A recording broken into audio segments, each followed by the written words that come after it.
Hi, thank you for listening to Reverse Investment Channel. I'm Chi Yao. Last Friday, the not-so-hawkish announcement of the Fed sent the market down 2.45%. And just yesterday, three Fed officials announced dovish statements, which drove the market up 1.47%. These kinds of acts have been going on for 2 years. For 2 years, they have been talking but not delivering except one rate hike last December. Either they are too incompetent to know what they are doing, or they are hiding a real problem that's coming toward us. Wash, rinse, repeat is the new Fed's algorithm. The truth is, the Fed was and is never intending to raise rates. By being hawkish, the Fed is pretending a legitimate recovery of the economy. Market then reacts as if the Fed is going to raise interest rate, and the Fed comes out and denounces the probability of a rate hike.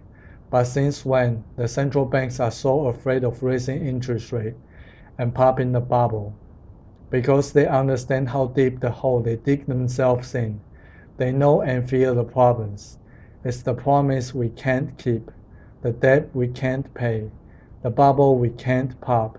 But none of those is the real problem. It's the power they don't want to give up. The speculation has grown so big that no one wants to deal with it because it is the economic calamity that is greater than the Great Depression. Not all of the economy can be saved if you, policymakers, print the fiat and pick all. Inflation will consume everything. None of it will be saved, and everyone will be worse off. You can print a fiat and pick the winner, but be careful the winner you pick. If you choose wealth producers, the speculative bubble will burst.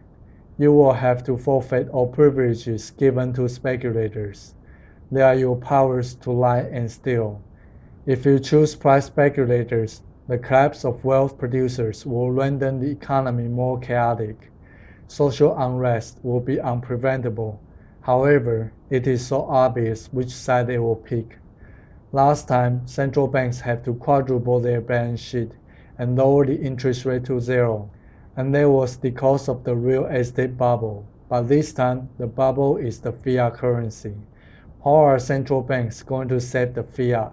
By printing more of it. Printing fiat will never work. Money is only a medium. The only way to grow the real economy is through hard work, R&D, and capital investment to drive productivity, not the paper count. It's the productive people that's supporting the economy. Speculators are fed unproductive people. Technology-wise, we are very productive indeed, but only few people are producing wealth, while others are sharing the wealth.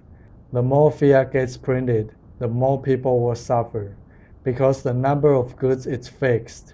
The quantity of fiat is distributed by privileges.